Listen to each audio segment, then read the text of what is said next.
On remonte le temps et l'on s'arrête au Cameroun dans les années 60. C'est une page sombre pour ce pays. Il vient d'accéder à l'indépendance, mais une guerre de 7 ans démarre entre les autorités et les membres de l'Union des populations du Cameroun. Ces derniers sont considérés comme des rebelles. Ils seront massacrés par l'armée, mais aussi par les Français. La France, pourtant, n'a jamais reconnu cette guerre en tant que telle. C'est le focus signé Nicolas Germain, Marcel Amoko, Zigoto Chaya, Mélina Hué avec Sylvain Rousseau.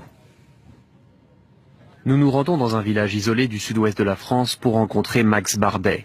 Cet ancien soldat français a été envoyé au Cameroun entre 1962 et 1964 dans la région des Bamileke.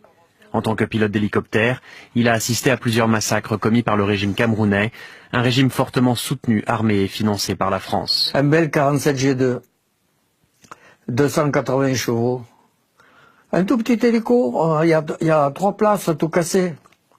L'armée ciblait les villages supposément acquis à l'UPC, un parti qui s'opposait au président Amadou Ahidjo. Pour l'UPC, l'indépendance en 1960 était factice et Ahidjo était aux ordres de la France. Pour la première fois à la télévision, Max Bardet parle des atrocités qu'il a vues. Les hommes, ils devaient les achever, et les femmes, ils les achevaient pas. Ils les laissaient mourir comme ça. Max Bardet était accompagné d'un officier de l'armée française. Ce que voulait voir cet officier qui était avec moi, c'était qu'il n'y ait surtout pas de gens qui puissent aller raconter ça et qu'on puisse impliquer justement, comme il y avait encore quelques militaires français, qu'on puisse impliquer la France dans ces affaires-là. L'ancien soldat dit comprendre la colère de nombreux Camerounais. Moi, je serais à leur place, j'en voudrais. Je serais mouille et j'en voudrais aux Français. Enfin, j'en voudrais aux Français.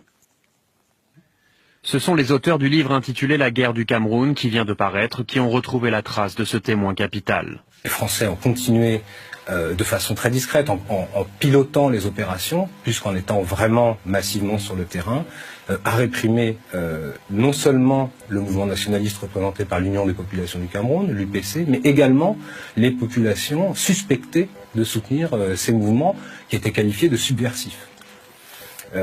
Donc ça a été une répression à la fois très discrète, voire secrète, c'est-à-dire qu'en métropole, dans l'ex-métropole, en France, personne n'était au courant que ces opérations militaires étaient en cours. Des opérations à la fois donc très discrètes, très secrètes, et en même temps extrêmement violentes. C'est-à-dire qu'on est, à partir de 1960, dans des logiques de bombardement de villages, de rassemblement de centaines de milliers de villageois dans des villages de regroupement derrière des barbelés, une torture qui se systématise.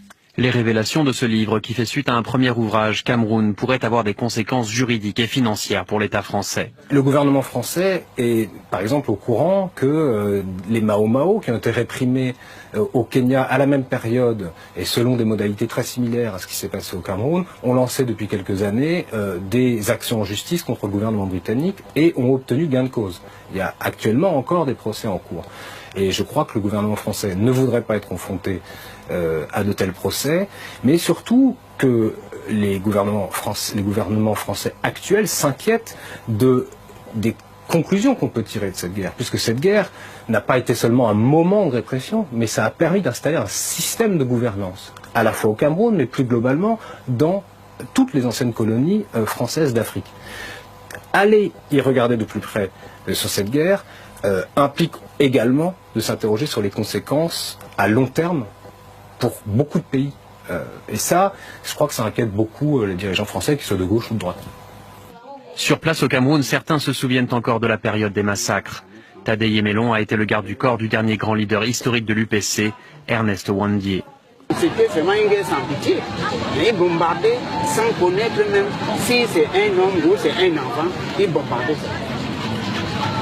Tadeye Melon a combattu pendant des années dans la région des Bamileke contre les forces françaises et le régime camerounais. Il a été grièvement blessé. Je me suis renversé dans un trou quand nous sommes tombés dans une embuscade avec Wandi. Je suis tombé dans un trou évanoui. On m'a transporté pour aller laisser à l'hôpital.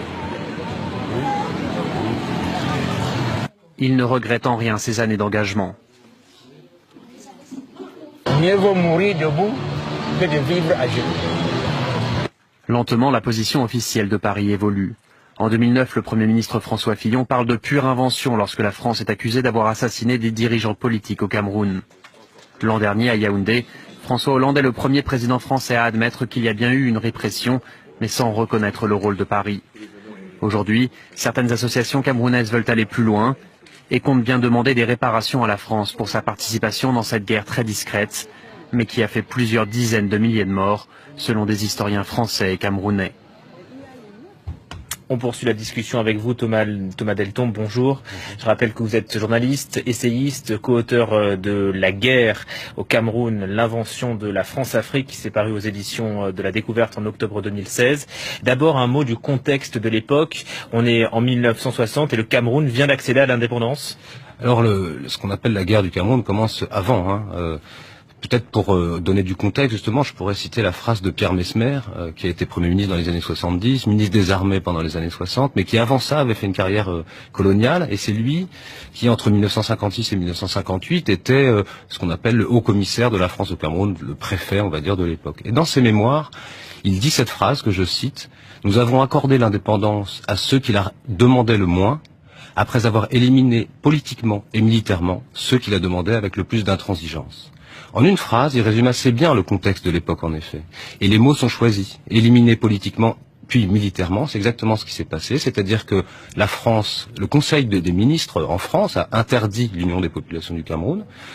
L'UPC est donc rentré en clandestinité, et refusant d'abandonner le combat, la France s'est acharnée militairement, cette fois-ci, avec des vastes opérations militaires pour essayer non seulement d'éradiquer l'UPC, mais également toutes les populations accusées de les soutenir, de soutenir les nationalistes. Parce qu'il y en avait d'autres? Parce qu'il y avait d'autres personnes, il y avait l'UPC, il y avait d'autres groupes. Mais surtout, non, l'UPC, qui avait été créé en 1948, avait mobilisé massivement les Camerounais autour des mots d'ordre d'indépendance, de réunification du Cameroun français et du Cameroun anglais. Et donc, effectivement, il y avait des dizaines et des dizaines et des dizaines de milliers de Camerounais qui soutenaient l'UPC. C'est dans les rapports de police de la France qui dit l'UPC jouit d'une popularité immense. Donc, pour essayer d'éradiquer, d'éliminer, comme dit Messmer, complètement les velléités nationalistes, la France a engagé une guerre. Est-ce que l'UPC était armé? Ils auraient bien aimé, je pense, parce qu'ils se considéraient à juste titre, à mon avis, comme des résistants face à l'ordre colonial. Mais malheureusement, ils n'avaient que très peu de soutien, et surtout, ils n'étaient pas du tout préparés à une lutte armée. Ils n'avaient pas du tout l'intention de faire une lutte armée. On le voit dans les archives, et beaucoup d'historiens camerounais, américains l'ont montré. L'UPC est un parti légaliste. Modérés, comme on dirait. Ils réclamaient simplement leurs droits, des droits reconnus par les Nations Unies, c'est-à-dire la pleine souveraineté et l'indépendance. Or, la France refusait de reconnaître des droits qui étaient pourtant reconnus par l'ONU aux Camerounais. Donc à l'époque, le président camerounais était un homme de paille de la France? Alors, le président camerounais il n'y a un président au Cameroun qu'après l'indépendance proclamée le 1er janvier 1960 à Idjo.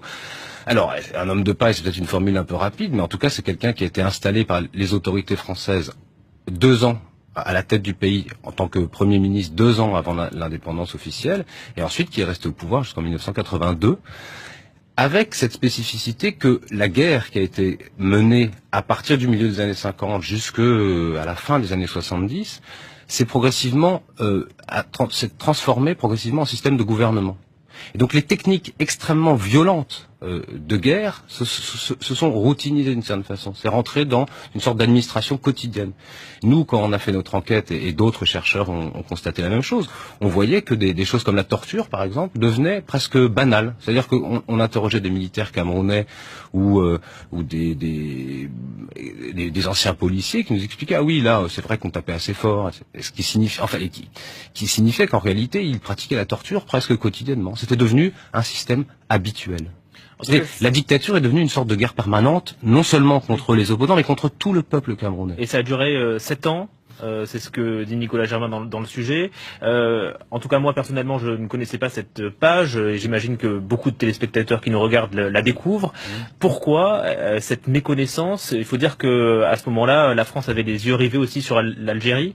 Alors ça, c'est une question intéressante. Pourquoi cette méconnaissance? À mon avis, il y a des responsabilités françaises extrêmement fortes, extrêmement importantes. Les autorités françaises ont toujours essayé de censurer les moindres personnes qui essayaient de parler de ça. Un exemple fameux est celui de la censure du livre de Mongo Betty en 1972. Mongo Betty, qui est un grand écrivain camerounais, a écrit un livre sur ce sujet-là en 1972. Son livre est interdit, saisi, et tous les exemplaires brûlés. Donc voilà pourquoi on n'en a pas entendu parler. C'est un exemple entre mille. Et par ailleurs, excusez-moi, mais il y a aussi une responsabilité des médias. Alors vous vous intéressez au sujet, mais les médias français ont l'air de considérer que c'est un détail de l'histoire. Et je trouve que là, il y a quand même un problème. On parle d'une guerre extrêmement violente qui a eu des conséquences immenses et durables. Et quand on en discute avec des journalistes, très souvent ils nous disent « Ah oui, c'est intéressant, oh là là, je ne connaissais pas ça ». Mais ça, visiblement, ça leur donne pas forcément envie d'aller creuser plus loin. Et ça, c'est vrai que pour nous, pour tous les chercheurs qui travaillent sur ces sujets-là, on est un peu perturbés. On se dit, comment ça se fait que vous ayez pas envie d'aller y voir plus près? On a écrit des centaines de pages sur ce sujet, pas seulement nous, hein, des chercheurs américains, comme je disais, des dizaines d'écrivains camerounais, de romanciers, de chercheurs. Et bizarrement, dans les médias français, c'est un détail de l'histoire. François Hollande parle de répression. Pourquoi cette timidité quand on voit l'ampleur du massacre? C'est quoi, c'est de la censure? Alors il y a eu de la censure, hein, je l'ai dit. Ah oui, dans les années 70. Dans les années 70. Aujourd'hui, c'est plutôt de l'autocensure. Alors François Hollande, effectivement, c'est le seul qui allait aussi loin. Alors, c'est le seul qui a parlé de ça officiellement déjà, pour commencer. Alors effectivement, en visite à Yaoundé en juillet 2015, il a dit qu'il y avait une répression des événements tragiques après l'indépendance. C'est un discours extrêmement flou. Alors si on est positif, on peut dire bon, c'est bien, c'est la première fois que les autorités françaises reconnaissent qu'il s'est passé quelque chose au Cameroun, tant mieux. Mais quand on voit la déclaration et ses suites, on s'aperçoit que ils n'ont pas l'air de prendre ça tout à fait au sérieux et de se rendre compte de l'importance de ce dont on est en train de parler. On a plutôt l'impression que les autorités françaises sont obligées aujourd'hui, elles ne peuvent plus nier, comme le faisait François Fillon il y a quelques années, elles ne peuvent plus nier, mais elles essaient de balayer ça sous le tapis. Oui, c'est passé quelque chose, allez, on avance. Mais on n'avance pas sur des centaines de milliers de morts sans leur rendre hommage, sans essayer de faire la pleine lumière sur ce qui s'est passé, c'est impossible. La guerre du Cameroun, l'invention de la France-Afrique, paru aux éditions de la Découverte. Merci beaucoup Thomas Deltombe pour ce témoignage et ces preuves que vous mettez en lumière près de 60 ans après les faits.